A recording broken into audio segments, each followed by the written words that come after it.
Tested, 2022 Audi RS3 hits 60 miles per hour in 3.3 seconds. The RS3's wider front track, torque vectoring rear axle, and 401 warbling horses make anyone feel like a hero.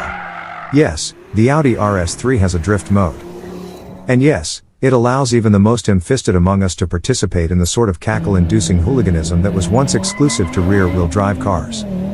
But really, the trick rear differential that the RS3 shares with the Volkswagen Golf R is of most benefit on the track, as the stocky sedan's Nürburgring time of 7 minutes 40.8 seconds convincingly suggests. Though the genetics are undeniably obvious, the RS3 has been honed into an altogether different thing this time around, and it's a lot more serious about extracting lap times. Its brutish looks send the message even before you drive it. Those uniquely flared fenders house 265mm section width tires in the front and 245s in the back, up from the previous generation RS3's optional 255s and 235s, respectively. The people at Audi Sport put a lot of thought into making this thing turn. What you can't see are the RS3's specific spindles and hubs, front subframe, control arms, or anti-roll bars. Compared to the S3, the front track is 2 inches wider, and there's an additional degree of front negative camber, along with an additional half degree of negative camber out back.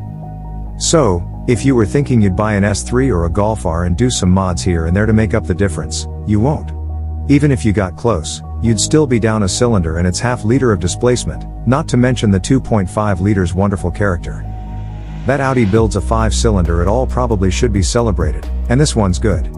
Boasting a unique soundtrack and layout in defiance of this era of sameness, the weird and award-winning engine is turbocharged to 401 horsepower and 369 pound-feet, 7 ponies more than in the previous model but 15 additional pound-feet. There's a little turbo lag at low RPM, it's nothing egregious, just not the tons of torque right now tune you're familiar with from the brand's boosted 4-cylinder engines. In any case, the slight lull is more than made up for in the run to red line, where the RS3 pulls and pulls, and pulls, and pulls, until the upshift. A 7-speed dual-clutch automatic is the only transmission offered. It's beefier than the unit in the S3 and shares not a single gear ratio. We caught it a little behind the ball on downshifts more than a few times. It's best to use the manual mode if you're chasing lap times. From there, an open differential sends torque to the front wheels as before, while at the other end of the prop shaft, 2 independent clutch packs replace the previous single Haldex clutch. By declutching the inside rear wheel, the system can effectively direct the rearward torque to the outside wheel, helping to mitigate understeer or instigate the aforementioned drifting antics in the RS Performance Drive mode. As before, the front wheels are driven all the while. With launch control engaged, our 3,639-pound test car shot to 60 in 3.3 seconds, beating the 2017 RS3 we last tested by a tenth of a second, despite the new version weighing 92 pounds more. Stay in it, and the quarter-mile flies by in 11.8 seconds at 117 miles per hour.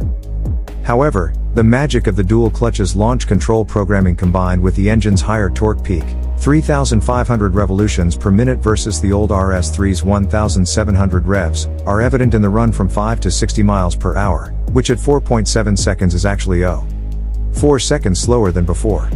In practice, the RS3's mechanical trickery provides the best of both worlds. If you dive into a corner with too much speed, trusty understeer allows an easy save.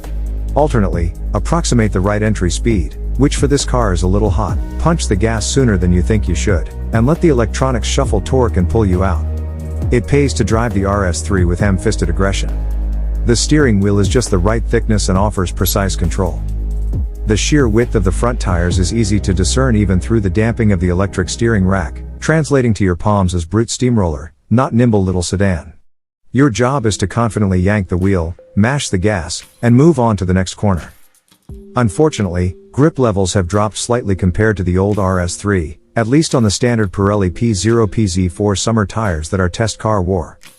Around the skid pad, the new RS3 stuck to the pavement at 0.94 grams versus the 0.98 grams that the 2017 model generated on similar Pirelli tires. Likewise, its 167-foot stop from 70 miles per hour on the standard iron rotors is 10 feet longer than we previously saw from the optional carbon ceramic setup. To combat this, Audi now offers track-oriented Pirelli P0 Trofeo or rubber as a $450 option. If you're going to take your RS3 to the track, and you should, you'll probably find it set up to be a fair compromise. The suspension seems perfectly damp for road driving, which is a feat given its competence on the track. In comfort mode, the rebound feels exactly in sync with undulations and depressions, particularly at high speeds. In the most aggressive dynamic setting, we found the dampers to be overly stiff for use on ragged Midwestern roads. Configure the car's RS individual mode accordingly. Mark Urban Car and Driver. The RS3 starts at $59,995.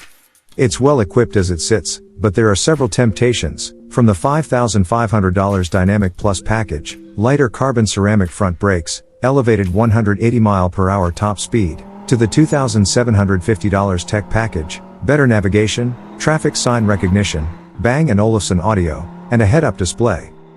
We do recommend the $1,000 RS Sport exhaust, the better to hear the 88 decibel warble of the Turbo 5 banger, and if you wanted to, you could price your RS3 into $70K plus territory. But we hardly think that's necessary to enjoy what this rowdy little car brings. Is the RS3 worth it? There's no question this car has been painstakingly optimized for track duty, and the level of attention is rare at this price point. Set up an S3 as close as you can and you're still spending $50,000. BMW's redesigned M2 has yet to appear, and the Mercedes-AMG CLA 45, while very similar in price, has one less cylinder and isn't quite as serious about turning laps at the track. For the right person, the RS3 might be a value. And even if you're not down with cutting loose on the racetrack, you're still buying 5-cylinder exclusivity.